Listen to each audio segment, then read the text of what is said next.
తీసుకో కదా ఫోటో ఇవ్వండి తీసుకో వాళ్ళకి లిమిటేషన్స్ మన ప్రోగ్రామ్ ఏంటంటే మనం మార్చుకోవడానికి సిద్ధంగా ఉన్నాం కాదని మీ పార్టీ దాన్ని ఫాలో రోడ్ కార్నర్ బహిరంగ రోడ్ కార్నర్ మీటింగ్ కూడా వాళ్ళు చెప్తారు మనకి ఆ గైడ్ లైన్స్ ఫాలో అయితే మనం ప్రోగ్రామ్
భారత రక్షణ శాఖకు సంబంధించినటువంటి మంత్రి శ్రీ రాజ్నాథ్ సింగ్ గారు ఆదోని వస్తూ ఉన్నారు.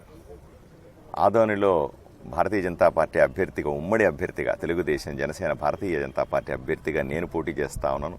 అట్లాగే కర్నూలు జిల్లాలో ఉన్నటువంటి ఎమ్మెల్యేలని, కర్నూలు జిల్లా ఎంపీగా పోటీ చేస్తున్నటువంటి నాగరాజు గారిని అందరినీ కలిసి దీవించడానికి, ఇక్కడ మేమున్నామని చెప్పడానికి, భారతీయ జనతా పార్టీ ఇక్కడ గెలిస్తే, అలాగే తెలుగుదేశం పార్టీ ఎమ్మెల్యేలు, ఎంపీ ఇక్కడ గెలిస్తే విరివిగా నిధులు ఇస్తామని చెప్పడానికి, అదేవిధంగా కేంద్ర ప్రభుత్వ సహకారం తప్పనిసరిగా మీకు ఉంటుంది అని చెప్పడానికి రక్షణ శాఖ మంత్రి రాజ్నాథ్ సింగ్ గారు వస్తూ ఉన్నారు. నేను ఒకటే చెప్తాను, ఈ 2024 ఎన్నిక నాకు వ్యక్తిగతంగా నేను ఒకటే ప్రజలందరికీ చెప్తా ఉన్నాను ఏంటంటే, ఆదోనిని కాపాడుకోవాల్సిన ఎన్నిక. ఆదోనిని కాపాడుకోవడానికి ఓటేస్తామా, ఆదోనిని అభివృద్ధి చేసుకోవడానికి ఓటేస్తామా, మళ్ళీ ఆదోనిని సర్వనాశనం చేసినటువంటి సాయిప్రసాద్ రెడ్డికి ఓటేస్తామా అన్న విషయం మీదనే ఈ ఎన్నికలు జరగబోతా ఉన్నాయి. ఊర్లో తాగడానికి మంచినీళ్ళు లేవు, రైతు సాగు చేసుకోవడానికి మంచినీళ్ళు లేవు, కాలవలు లేవు, నీళ్లు ఎక్కడ అంటే అక్కడ దుర్గంధంతో ఉన్నాయి. చాలా ఇబ్బంది పడి, రోడ్లు లేకుండా, పేదవాడికి ఇల్లు లేకుండా, మరుగుదొడ్లు లేకుండా చాలా దీనమైన పరిస్థితి. దీనికి పైతోడు ఈ సాయిప్రసాద్ రెడ్డి ఎమ్మెల్యే ఎవరైతే ఇక్కడ ఉన్నాడో అతను చేస్తున్న దుర్మార్గాలు అన్నీ ఇన్ని కావు. 10 సంవత్సరాలుగా ఎమ్మెల్యేగా ఉండి ఇక్కడ ప్రజలను ఏపుకు తింటా ఉన్నాడు.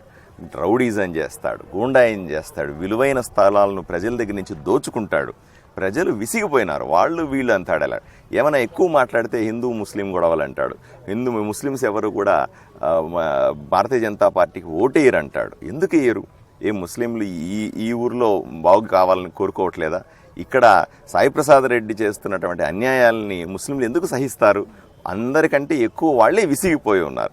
ఎప్పుడెప్పుడు ఇతన్ని వదిలించుకుందామా అని ఒకవైపున హిందువులు, ఒకవైపున ముస్లింలు, ఒకవైపున క్రిస్టియన్స్ అందరూ కూడా ఎప్పుడెప్పుడు ఎన్నికల తేదీ వస్తుందా అని వేచి చూస్తూ ఉన్నారు.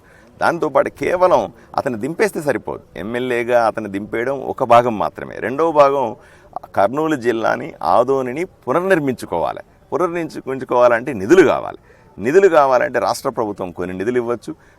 అక్కడ పరిస్థితులు ఇప్పుడు జగన్మోహన్ రెడ్డి పూర్తిగా ఖజానా ఖాళీ చేసినాడు. రేపు చంద్రబాబు నాయుడు గారు ముఖ్యమంత్రి అవుతానే చిల్లిగవ ఉండదు. ఇప్పటి నుంచి మళ్ళీ అక్కడ కూడా ఇబ్బందులే కొన్ని ఉంటాయి.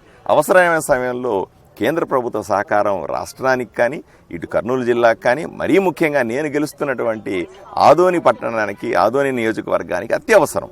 ఆదోనిని కనీసం మంచినీళ్ల సమస్య తీర్చాలంటే కూడా 500 కోట్లు 1000 కోట్ల రూపాయల ప్రాజెక్టు చేయాల్సిన అవసరం ఉంటుంది.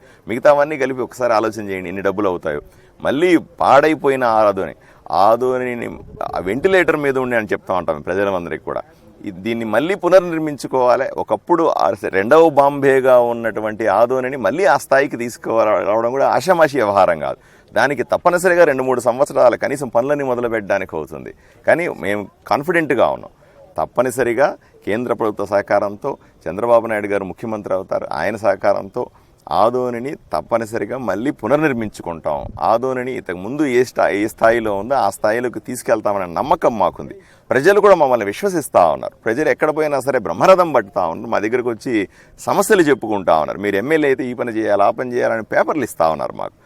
తప్పనిసరిగా ప్రజల ఆశీర్వాదం ఒకవైపు, కేంద్ర రాష్ట్ర ప్రభుత్వాల సహకారం ఒకవైపు, తప్పనిసరిగా ప్రజలకు మంచి చేసే దిశగా ఒకవైపున తెలుగుదేశం పార్టీ నాయకులు ఉన్నారు, ఒకవైపు జనసేన పార్టీ నాయకులు ఉన్నారు, నేను భారతీయ జనతా పార్టీ, అందరూ బాధ్యత తీసుకొని ప్రజల్ని కాపాడుకుంటామని హామీ ఇస్తా ఉన్నాం.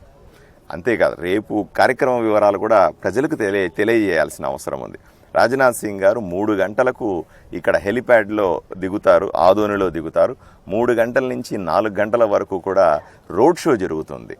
తిక్కస్వామి దర్గా దగ్గర నుంచి భీమా సర్కిల్, తర్వాత గవర్నమెంట్ హాస్పిటల్ వరకు రోడ్ షో జరుగుతుంది.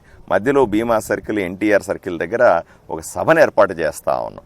ప్రజలు ఆయన మాటలను వినడానికి ఎంతో ఉత్సాహం చూపిస్తున్నారు. చాలామంది ఫోన్లు చేస్తూ ఉన్నారు. పెద్ద ఎత్తున ప్రజలు తరలి వస్తారనుకుంటా ఉన్నాం. వచ్చి ఆయన చూడడానికి, ఆయన మాటలు వినడానికి, ఆయన ఇచ్చే హామీలు తీసుకోవడానికి, ఆదోని ఎలా కాపాడుకుంటారో ఆయన నోట్లో వినాలని ప్రజలకందరికీ కూడా ఉత్సాహం ఎక్కువగా ఉంది. తప్పనిసరిగా మేమందరినీ రిక్వెస్ట్ చేస్తాను, వాళ్ళకు సదుపాయాలను ఏర్పాటు చేస్తాం. దయచేసి రండి, అందరూ వచ్చి కేంద్ర ప్రభుత్వ నాయకులు ఏం చెప్తారో, భారతీయ జనతా పార్టీ గొంతుకు ఎలా ఉంటుందో వచ్చి చూడాలని మిమ్మల్ని అందరినీ కూడా సాదరంగా ఆహ్వానిస్తా ఉన్నాం. Thank you.